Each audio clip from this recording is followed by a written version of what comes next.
नमस्कार। Type 2 diabetes पर इस क्लिनिकल ब्रीफिंग में आपका स्वागत है। आज हम एक बेहद शक्तिशाली डुअल एक्शन थेरेपी पर बात करेंगे, एकार्बोज और मेटफॉर्मिन का कॉम्बिनेशन। ये सिर्फ एक गोली नहीं है, बल्कि डायबिटीज को मैनेज करने का एक बहुत ही सटीक टूल है। इस ब्रीफिंग में हम जल्दी से कवर करेंगे कि ये कॉम्बिनेशन क्या है, ये काम कैसे करता है, इसके लिए क्लिनिकल सलाह क्या है, बाजार में कौन से ब्रांड्स मौजूद हैं और कुछ बेहद ज़रूरी मेडिकल वार्निंग्स। चलिए शुरू करते हैं। हमारा सबसे पहला और सबसे ज़रूरी टारगेट है खाने के बाद ब्लड शुगर का अचानक से बढ़ जाना। इसी को पोस्ट मील स्पाइक कहते हैं और इसे कंट्रोल करना डायबिटीज़ मैनेजमेंट की पहली सीढ़ी है। देखिए, टाइप 2 डायबिटीज़ का मतलब ही यही है कि शरीर खाने से मिलने वाली शुगर यानी कार्बोहाइड्रेट्स को ठीक से प्रोसेस नहीं कर पा रहा। इंसुलिन अपना काम सही से नहीं कर पाता। बस इसी प्रॉब्लम को हमें हल करना है। तो सवाल ये है कि ये दवा काम कैसे करती है। ये समझना बहुत दिलचस्प है कि एक ही दवा असल में दो अलग अलग तरीकों से हाई ब्लड शुगर पर अटैक करती है। ये एक तरह का दो तरफा हमला है। पहला एक्शन आता है एकार्बोज से। ये हमारी आंतों में जो कॉम्प्लेक्स शुगर होती है उसके टूटने की स्पीड को धीमा कर देता है। नतीजा, खाने के बाद शुगर धीरे धीरे रिलीज होती है, एकदम से नहीं बढ़ती। और दूसरा एक्शन है मेटफॉर्मिन का। ये लिवर को ज्यादा शुगर बनाने से रोकता है और शरीर की अपनी इंसुलिन को बेहतर तरीके से काम करने में मदद करता है ना जबरदस्त टीम वर्क। और यही वजह है कि ये कॉम्बिनेशन भारतीय खानपान के लिए बहुत कारगर है। सोचिए, सुबह का नाश्ता, पोहा, उपमा या फिर रोटी, इन सब में कॉम्प्लेक्स कार्बोहाइड्रेट्स होते हैं। ये दवा इनमें मौजूद छिपी हुई शुगर को मैनेज करती है ताकि ब्लड शुगर कंट्रोल में रहे। ठीक है, तो अब जब हम जान गए हैं कि ये काम कैसे करती है, तो अब सबसे ज़रूरी बात पर आते हैं, इसका सही और सुरक्षित इस्तेमाल कैसे करें। कुछ प्रैक्टिकल प्रोटोकॉल्स हैं जिन्हें समझना बहुत ज़रूरी है। 3 बातें गांठ बांध लीजिए।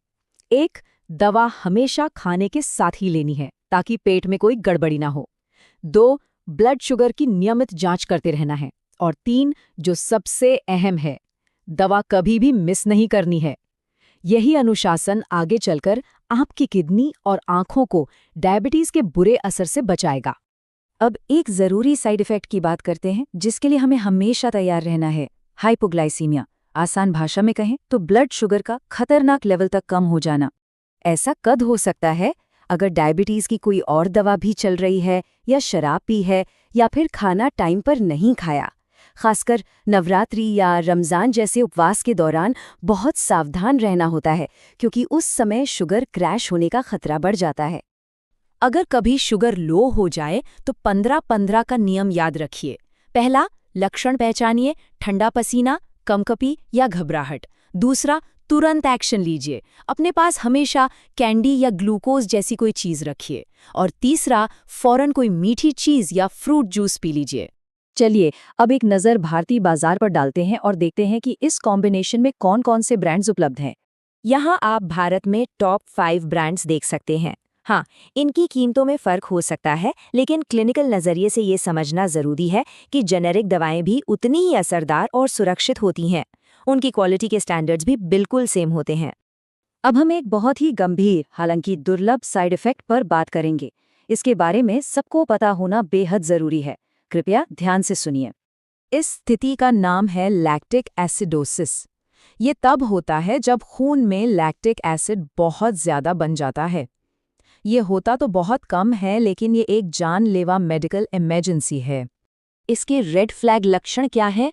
गहरी या तेज सांस चलना, लगातार मतली आना, उल्टी होना या पेट में तेज दर्द होना। इन लक्षणों को कभी भी भूलकर भी नज़रअंदाज नहीं करना है। साफ शब्दों में कहें तो अगर इनमें से कोई भी लक्षण महसूस हो तो एक पल की भी देरी किए बिना तुरंत डॉक्टर के पास जाना है। ये एक इमरजेंसी सिचुएशन है। तो आइए इस ब्रीफिंग को समेटते हैं। मुख्य बातें क्या हैं? ये एक डुअल एक्शन थेरेपी है जो खाने के बाद की शुगर को टारगेट करती है। लंबे समय की परेशानियों से बचने के लिए दवा का नियम से पालन करना सबसे ज़रूरी है। शुगर लो होने यानी हाइपोग्लाइसीमिया के लिए हमेशा तैयार रहें और लैक्टिक एसिडोसिस के इमरजेंसी लक्षणों को पहचानना सीखें। एक ज़रूरी बात, यह सारी जानकारी सिर्फ आपकी शिक्षा के लिए है, इसे किसी भी तरह की मेडिकल सलाह ना समझें। अपनी सेहत से जुड़ा कोई भी फैसला लेने से पहले हमेशा डॉक्टर से सलाह जरूर लें।